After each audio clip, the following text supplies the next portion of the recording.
So I play Forza 4 in my spare time.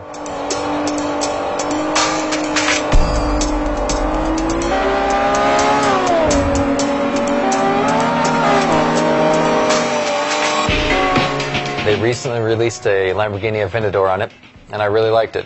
So I decided I wanted to shoot it. And so tomorrow, we're going to.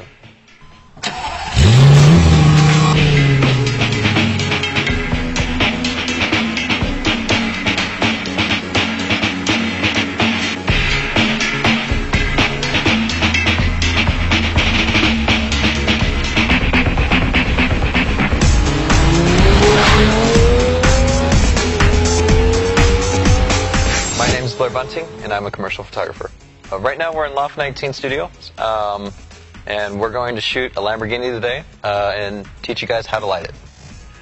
I'm known more for people photography, everything from Mike Tyson to football players to Deadliest Catch to Mythbusters, Darrell Revis, the cover of Billboard magazine with Bret Michaels naked. I mean, it's not really much of a car thing, although I do shoot ad campaigns. I've shot for GM.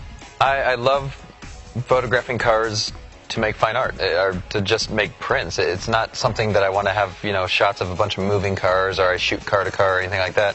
I more or less look at shooting cars as what would I want to put on my wall.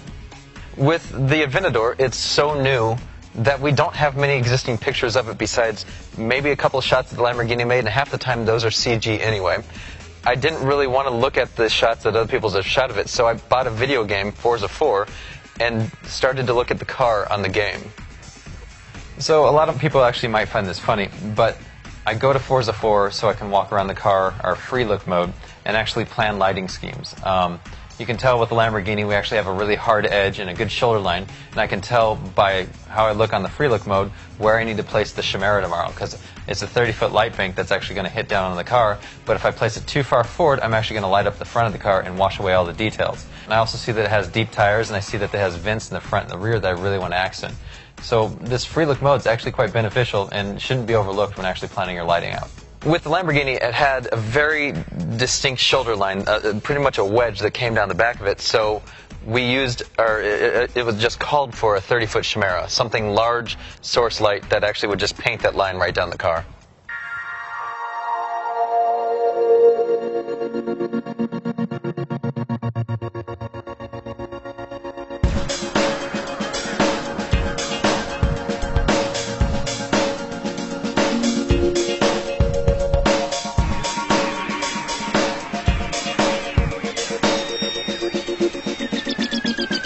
One easy way to really conceptualize how you're going to do your lighting on the car is to kind of look at this model car. It's not the exact car, but what you can see is when I hold the light here, you can see the shoulder line, and if I push it too far forward, it lights up the tires and everything becomes bland. Too close, too bright. Too far away, and it's not really going to do much, no directional light. Even though this car is different than the Lamborghini, because the Lamborghini is a lot more angular and this is a lot more curvy, being a Porsche, you still can see that the guys who designed this car have a hard shoulder line, just like the Lamborghini. It's one of the most profound statements on a car.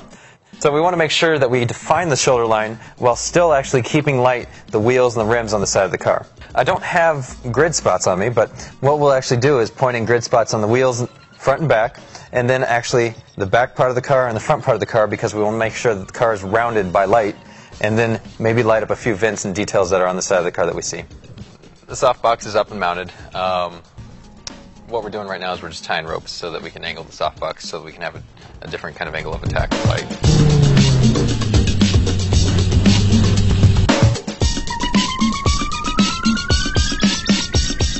Originally we had planned to just shoot a shot that out of camera, had that contrast, had a final feel, but if I was going to deliver that kind of file to my retoucher, I would have made his job a lot harder because he would have to go back into those shadows and create detail that didn't exist. So we decided we would actually light the car so all the detail is there for him to then work with and then actually be able to manipulate. Even though we are going to shoot this car on a white background, in post we're actually going to more or less pull that out and create a black and white scheme that uses the Lamborghini as neutral gray and the lines of it to actually interact with that paint scheme.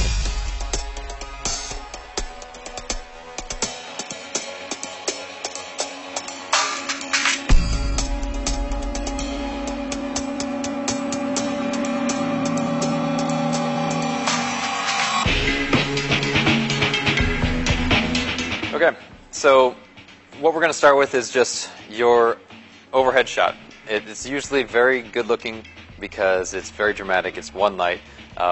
It will paint the line down the car and will also give you an established body of the car. It's masking, it's simulating the sun on a really cloudy day, but in all reality it will cast shadows straight down. So for the first shot is just our overhead Chimera bank.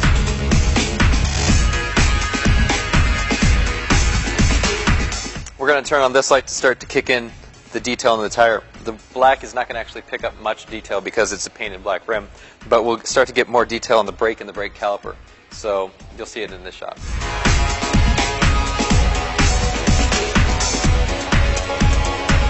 We have a really nice tire, but we need to still have a little bit more detail in the back. It was a little bit flat in the original shot because it didn't get picked up from the Chimera. So we'll turn on this and actually get a little bit of a highlight in the rear of the car.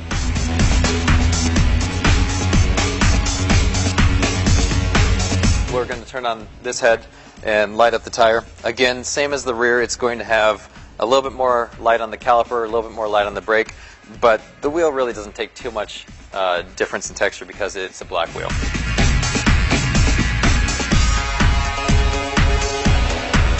For the next shot, we are going to turn on this light, like we did, or like we're going to do with the rear as well. It's just going to light up the front of the car, giving a little bit to the headlight and then a little bit to the fin right here, and then also kind of emphasizing the air intakes on the front of the car.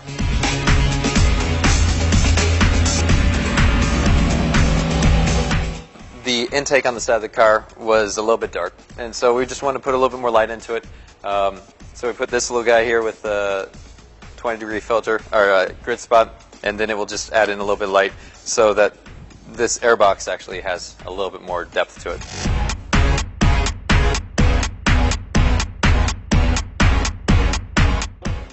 In total, we've used only 9 lights to actually light up the car. We have 4 in the bank overhead and then grid spots, and those will pretty much take in the details. It's not a hard shot to do. It's an easy car to light.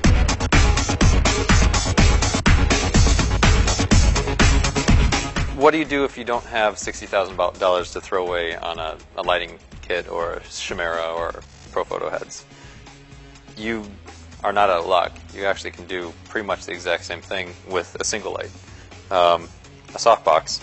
We just happen to have a battery-powered light right now, but you can do it with a 60-watt bulb plugged into a softbox on a stick. You just have to know what you're doing. You just really want to aim for the car's lines, and you want to just make really as smooth a sweep as possible. Is the outcome the same? No, but it's pretty damn close.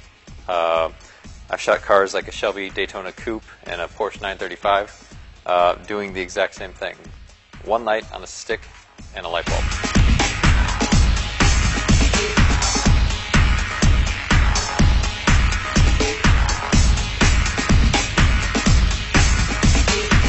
Good.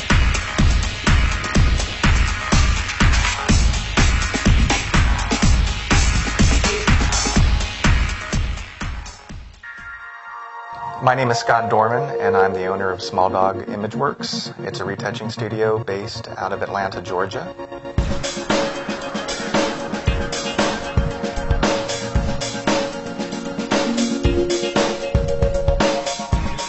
This project didn't really start out with a plan other than Blair wanting to light it a certain way and then handing it off and letting me, add my personal touch to it. So we really didn't have an end in sight. We just wanted to explore and try different backgrounds, try different looks, try different techniques until we settled upon something that we liked for a finished piece. I just wanted to enhance the angles and the planes of this car. I mean, it is so angular, and all the detail is there. I just had to pull it out. So when I looked at the car, I wanted to increase the contrast. I wanted to enhance all those lights and darks to really make the shapes, each individual shape, pop. And there's about five or six different backgrounds that we've been trying. I think the original idea was having it shot on just a plain, clean background, either a white or a black. Then it changed to a seamless sweep. Then it changed to the Bonneville salt flats, and then it changed to in front of a tent. Every one of these backgrounds works. It's just a matter of which one do you like the best. The current version that we're working with right now, which may change, is this shot right here. It's a metal background of a building that Blair found in Vegas on location.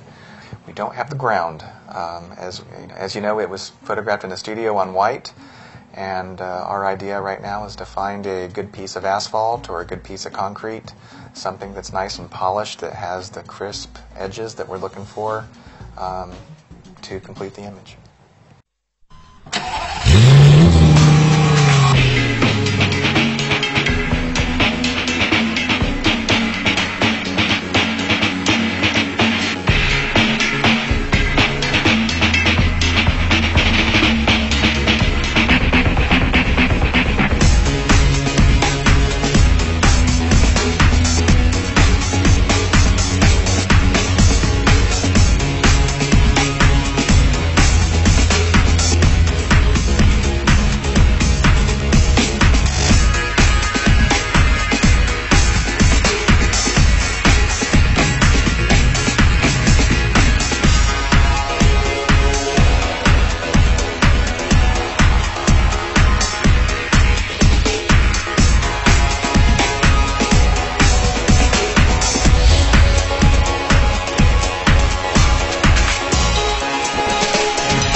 Fast car.